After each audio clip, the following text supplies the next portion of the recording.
Everyone, আমি গার্গী। আমার চ্যানেলে সবাইকে সুস্বাগতম। চলো আজ একটা নতুন চিকেনের আইটেম করে দেখাচ্ছি।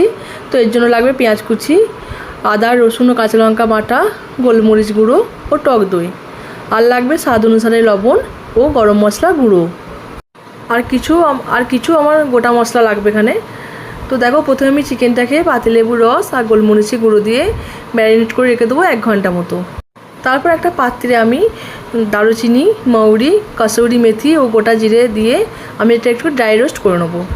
তো তারপর দেখো, এটা ভালো করে আমি একটু পিষে নিচ্ছি। তো এরপর আমি একটা ফ্রাই প্যানে সাদা তেল গরম করতে দিলাম।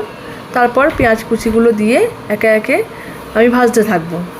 তো ভালো করে ভাজতে থাকবো, যতক্ষণ না পেঁয়াজ থেকে তেল ছাড়ছে ততক্ষণ ভালো করে আমি ভাজতে থাকবো।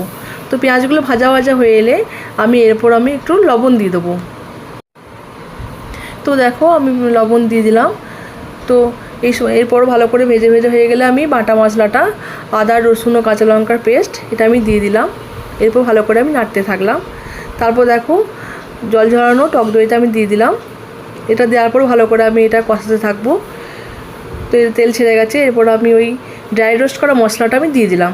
এটা দেওয়ার পর ভালো করে আমি কষাতে থাকবো।